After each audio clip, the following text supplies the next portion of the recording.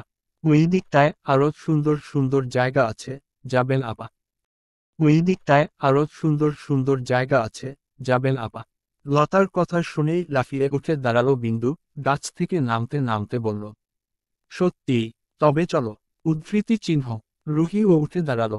মিথিলা গাছে চড়েনি, নদীর তীরে দাঁড়িয়ে সেলফি তুলছে। লতা আর সুন্দরী আর চোখে বারংবার তাকাচ্ছে মিথিলার দিকে। জিন্স প্যান্ট আর একটি ফিনফিনে পাতলা শার্ট মিথিলার গতরে। শার্টখানা এতটাই পাতলা যে ভেতরের অন্তর্বাস পর্যন্ত দেখা যাচ্ছে। গ্রামে এ ধরনের পোশাক বড্ড লজ্জার ও সমালোচনার ছাড়া কিছুই নয়। মিথিলার পোশাক দেখে লতা, সুন্দরী মেয়ে হয়েও লজ্জা লাগছে। সুন্দরী চোখ কুঁচকে তাকিয়ে ভাবছে, কই তার শহরে আপা, ও তো শহরে থাকে। তার পোশাক আশাক কত সুন্দর মার্জিত, ব্যবহার ও কত সুন্দর। মিথিলা তাদের সাথে আসছে থেকে খালি বিরক্তিকর মেজাজ দেখাচ্ছে, কথায় কথায় চটাং চটাং করে চলেছে। অহংকারী অহংকারী তার ভাষণে। রুহি, বিন্দু লতাদের সঙ্গে আগে আগে হাঁটছে। মিথিলা পেছনে পেছনে হাঁটছে। গ্রামের এই মন মাতানো বসন্তের হাওয়া, পাখির মিষ্টি কণ্ঠের গান, ক্ষেত ভরা দোল খাওয়া ফসল, সবকিছুতেই ক্ষণে ক্ষণে মুগ্ধ হচ্ছে রুহি বিন্দু। তবে মিথিলার চোখে মুখে বিরক্ত ছাড়া কিছুই দেখা যাচ্ছে না। ভেবেছিল এখানে আসলে অর্ণর কাছাকাছি থাকতে পারবে, কিন্তু সেটা হচ্ছে কই।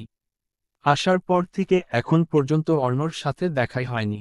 তাই তো অর্ণর খোঁজে এদের সাথে বাহিরে এলো, ভেবেছে অর্ণর দেখা পাবে, তবে অর্ণর টিকিটও দেখা যাচ্ছে না। একা রুমে ও বা কতক্ষণ থাকা যায়, তাই নিরুপায় হয়ে ওদের পিছু পিছু হাঁটল।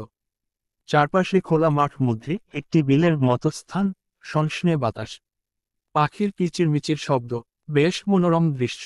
বিন্দুর দৃষ্টি আটকে গেল নাম না জানা ফুলে। বিলের অর্ধেক অংশ জুড়েই রয়েছে নানা ধরনের ফুল। বিন্দু একটা ফুল ছিঁড়ে হাতে তুলে নিল। অবাক গলায় বলল, এটা কি ফুল শ্যামাঙ্গিনী? কইতে পারি না আপা, শুকনার দিন আইলেই বিলে বা রাস্তার ধারে এইগুলা ফোটে। এগুলা কেউ লাগায় না আপা, এমনে এমনেই ফুটে। সুন্দরীর কথা শুনে বিস্মিত হল রুহি। কি বলো, এগুলা আগাছা? এত সুন্দর ফুল, আচ্ছা চারা নিয়ে গেলে ফুল ধরবে না? লতা। সুন্দরী হাসে রুহির কথা শুনে। লতা হেসে বলে, না আপা, এগুলা হইল মৌসুম ফুল, মানে শুধু শুকনার দিনেই ফোটে, বর্ষার দিনে মরে যায়, আবার খরায় দিনে বিলে বা বাড়ির আঙিনায় জন্মায়।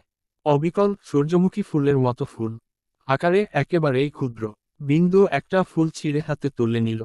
কানে গুজতে গুজতে রুহিকে বলল, ঘাসের উপর বসি, একটা ছবি তোলো।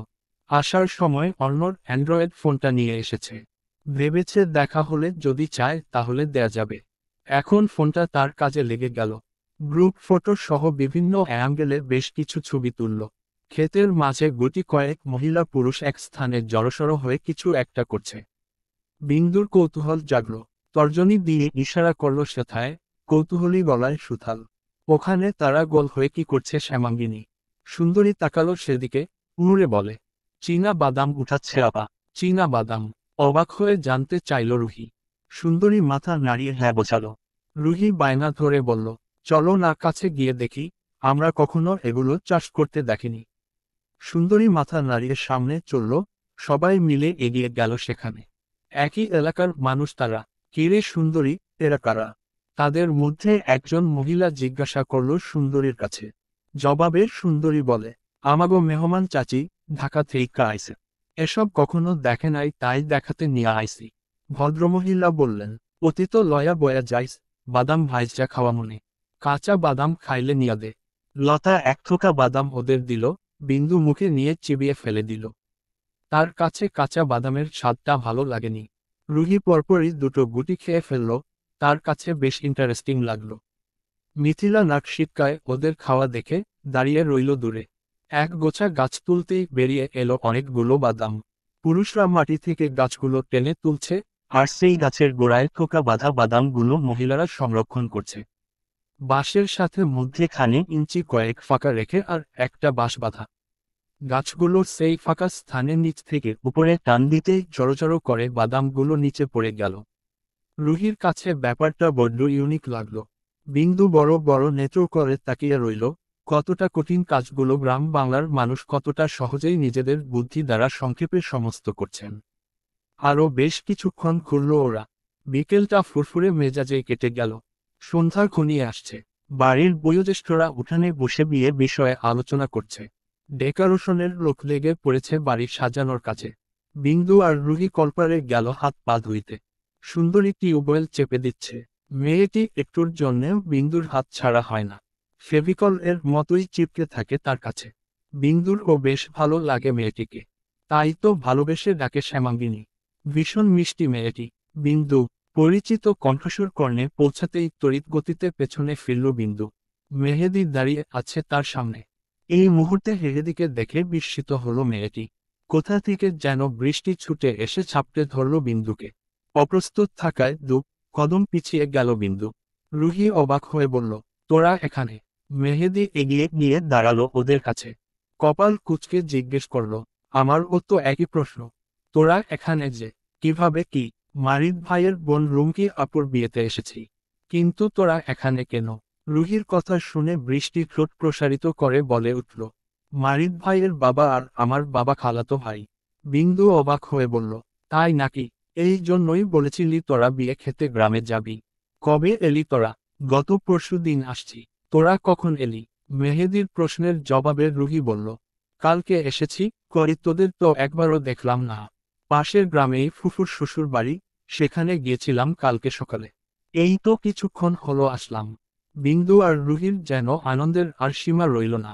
তারা স্বপ্নেও ভাবেনি এখানে এসে বৃষ্টি আর হেহেদিকে পাবে। এটা একেবারেই অপ্রত্যাশিত ছিল। বিন্দু গদগদ কণ্ঠে বলে উঠল, ইস, আমার কি যে ভালো লাগছে। তোদের এখানে পাবো এটা ভাবনাতেও ছিল না। ভালোই হলো তোরা এখানে আছিস। বিন্দুর হাস্যোজ্জ্বল মুখের দিকে তাকিয়ে ভ্রু বাঁকায় মেহেদি। আমাকে দেখে এত খুশি তুই? মুখ ভেঞ্চি কাটল বিন্দু, মুখ চামটে বলল, তোকে দেখে কে খুশি হয়েছে? আমি তো আমার মেঘ বৃষ্টিকে পেয়ে ভীষণ খুশি, ভীষণ উৎফুল্ল হয়েছি। মেহেদি কপাল কুঁচকে তাকালো বিন্দুর পানে। এই ভর সন্ধ্যায় এখানে কি করছিস তোরা? আচমকা অর্ণর কণ্ঠস্বর শুনে চমকে উঠল বিন্দু। কালো শার্ট, কালো প্যান্ট, পায়ে লেদারের সুচ পরিহিত অর্ণ দাঁড়িয়ে আছে। সাথে আছে মারিদ, সাদিয়া আর রবি। রুহি আমতা আমতা করে বলল, হাত পা ধোয়ার জন্য এসেছি ভাইয়া। অর্ণর ভ্রু কুচকানো তীক্ষ্ণ দৃষ্টি মেহেদির দিকে। মেহেদি সালাম দিয়ে বলে, আসসালামু আলাইকুম, কেমন আছেন ভাইয়া? ওয়ালাইকুমুস সালাম, ভালো। গম্ভীর গলায় সুথাল অর্ণ। মেহেদি হেসে পুনরায় বলল, আমি স্বপ্নেও ভাবিনি এখানে এসে আপনাদের সাথে দেখা হবে। ওদের পেয়ে খুবই ভালো লাগলো। ছুটিটা জমে যাবে। আমার লাগেনি। ঘরে চল, ফোন লাগবে আমার। শেষের কথাটা বিন্দুর উদ্দেশ্যে বলেই গটগট করে বাড়ির মধ্যে চলে গেল অর্ণ। মেহেদি চোখ ছোট ছোট করে তাকিয়ে রইল অর্ণর গমন পথে। সাদি পায়ের কাছে প্যান্ট গুটিয়ে কিছুটা ওপরে উঠালো। কলপারের দিকে অগ্রসর হয়ে গম্ভীর গলায় শুধোয়, এদিকে আয় হাঁপানি রুগী। নাক মুখ কুচকে তাকিয়ে পিছন পিছন নিঃশব্দে এগিয়ে গেল রুহি। বিরক্ত হয়ে বলল, কি সমস্যা আপনার? আমাকে না জ্বালালে ভালো লাগে না আপনার? এই প্রথম একটা মনের মতো কথা বললি। ওকে না জ্বালালে আমার ভালোই লাগে না। কেমন ভাই আপনি? আমার মতো ছোট্ট কিউট একটা বাচ্চাকে এভাবে জ্বালাতে কষ্ট হয় না আপনার? চোখ ছোট ছোট করে মেয়েটির দিকে তাকালো সাদিক, মনে মনে বলল, কষ্ট তো হচ্ছেই জান। তোর ওই কিউট রসালো ঠোঁট দেখলেই কষ্ট হয়। ছুঁয়ে দিতে ইচ্ছে হয়। নেহাত পিচ্ছি তাই বেঁচে যাচ্ছিস। আর কতকাল নিজের ভার্জিনটিতে লাগাম টানতে হবে আল্লাহ মশুল। রুহি চোখ কুচকে তাকিয়ে আছে ছেলেটির দিকে। সাদি ধমক দিয়ে বলল, তুই কি উঠকে বলল, যে বলেছে তার চোখের ডাক্তার দেখাতে বলিস? বলদের মতো তাকিয়ে আছিস কেন? কল চাপ। রুহি কথা বাড়ায় না। সে যে কথা বললেও কেন লাভ হবে না। কথায় কথা বাড়বে, তারপর মুড়োয় গিয়ে সেট হবে। রুহি টিউবওয়েলের হাতল চাপল। সাদি হাত মুখ ধুল। রুহি তাকালো সাদির দিকে, হা করে কিছু বলতে চাইল। তার আগেই সাদি এক এলোহি কাণ্ড ঘটিয়ে ফেলল। রুহি হা করতেই সাদি নিজের মুখের পানি কুলিকুচি করে দিল মেয়েটির মুখের ভেতর। চমকালো ভড়কালো রুহি। মুখ থেকে বেরিয়ে এলো উম উম উম। মুখের পানি টুকু ফেলে দিয়ে ওয়াক ওয়াক করতে লাগলো মেয়েটি। পানি মুখে নিয়ে কুলকুচি করতে লাগলো। মেয়েটির আচরণ দেখে কপাল কুঁচকে যায় সাদির। গমগমে গলায় বিড়বিড় করে বলে ওঠে সে, যাহ বাবা, একেবারে প্রেগন্যান্ট হয়ে গেলি। এটা আপনি কি করলেন? এগুলো কি ধরনের আচরণ? রাগে ক্ষোভে ফুঁসছে রুহি, ঝলসে দেয়া দৃষ্টি দিয়ে যেন সাদিকে পুড়িয়ে দিতে চায়। সাদি ডোন্ট কেয়ার ভাব নিল। না জানার ভান করে বলল, কি করেছি? মজা করছেন আপনি? কি করেছেন জানেন না আপনি? করে দেখাতে হবে। রাগে ফুসফুস করতে করতে বলল রুহি। সাদি বলল, না জানি না, করে দেখ। উমহ। রুহি সত্যি সত্যি অবিশ্বাস্য কীর্তি ঘটিয়ে ফেলে। মুখে পানি নিয়ে কুলকুচি করে দিল সাদির মুখে। বেচারা হা করে কথা বলায় দরুন পুরো পানিটা মুখে চলে গেল। আকস্মিক এমন কিছু ঘটায় হকচকায় সাদি। সাদির থতমত খাওয়া মুখখানা দেখে রুহি মিটমিট করে হাসে। এবার দেখো চান্দু কেমন লাগে। সাদি প্রথমে হতবাক হলেও পরক্ষণে ছেলেটির ঠোঁট প্রসারিত হলো, মুচকি হাসল সে। বড্ড অবলীলায় মুখের পানিটুকু গিলে খেয়ে নিল। এমন ভঙ্গিতে খেলো মনে হচ্ছে কোনো সুস্বাদু খাদ্য খেলো। অতঃপর রুহির দিকে তাকিয়ে বাঁকা হেসে বলল, নাইস টেস্ট। আশা করি খুব শীঘ্রই পুরোটা টেস্ট করতে পারবো। বলেই শীষ বাজাতে বাজাতে চলে গেল। সাদির মুখে এমন কথা শুনে তাজ্জব বনে গেল রুহি। ভেবেছিল লোকটিকে উচিত শিক্ষা দিয়ে জব্দ করবে, এখন উল্টো সেই জব্দ হয়ে স্তব্ধ হয়ে দাঁড়িয়ে আছে। গ্রামের মোড়ে মেলা হচ্ছে। রুহি, বিন্দু, লতা, বৃষ্টি, সুন্দরী সহ সবাই আসলো মেলায়। মেয়েগুলো আগে আগে হাঁটছে। তাদের পেছনে রয়েছে সাদি, মারিদ, অর্ণ, অভি, তাদের বয়সী আরও দুটো ছেলে। সম্পর্কে তারা মারিদের চাচাতো ভাই। মেয়েরা আগে আগে গেলেও মিথিলা আর একটা মেয়ে পেছনে পড়ে আছে। মেয়েটির সাথে গতকাল রাতে পরিচয় হয়েছে, ঢাকা বিশ্ববিদ্যালয়ে পড়ে। মারিদের কোনো এক আত্মীয়। ক্যাটাগরি অবিকল মিথিলা, পোশাক আচরণ সবটাতেই রয়েছে মিল। তাই তো জমে ক্ষীর। বাংলা প্রবাদ আছে না, রতনের রতন চেনে শেয়ালে চেনে কচু। মিথিলার কোনা দৃষ্টি অন্যর দিকে। ধূসর রঙের শার্টখানায় দ্বিগুণ সুদর্শন লাগছে তাকে। মিথিলা নিজের দৃষ্টি সংযত করতে পারছে না। তার ইচ্ছে করছে গিয়ে অন্যর ঠোঁটে কামড়ে দিতে। বিন্দু, দেখ তো চুড়িগুলো সুন্দর না? নীল রেশমি চুড়ি। বিন্দুর সামনে ঝুলিয়ে ধরল রুহি। বিন্দু নেড়েচেড়ে দেখে বলল, হ্যাঁ খুব সুন্দর, ভালো লাগলেই নিয়ে নে। বিন্দু খেয়াল করল সবাই এটা সেটা ধরলেও সুন্দরী কিছুই ধরে দেখছে না, শুধু চোখ বুলাচ্ছে। বিন্দু কণ্ঠ খাদে নামিয়ে জানতে চেয়ে সুথাল, কি সমস্যা তোমার? কিছু নিচ্ছ না যে?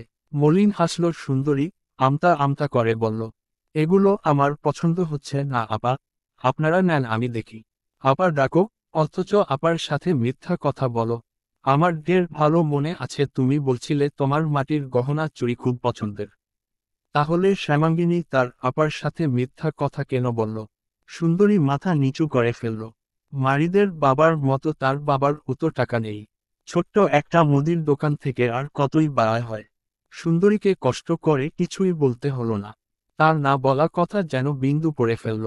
সে বেছে বেছে কিছু মাটির গহনা চুরি কিনে দিল। সুন্দরী বাদ সাধল, এগুলো বাড়িতে অনেক আছে আপা, শুধু শুধু টাকা খরচ করার কি দরকার? বিন্দু সুন্দরীর হাতে কালো রেশমি চুড়ি পরাতে পরাতে বলে, নিয়ে ফেলে লেখো, আপা দিয়েছে কোনো কথা নেই। সুন্দরী কিছুই বলতে পারল না। হাতের কালো চুড়ি দেখে বলল, আমি তো কালো আপা, কালো চুড়ি কেন কিনলে? কে বলেছে তুমি কালো?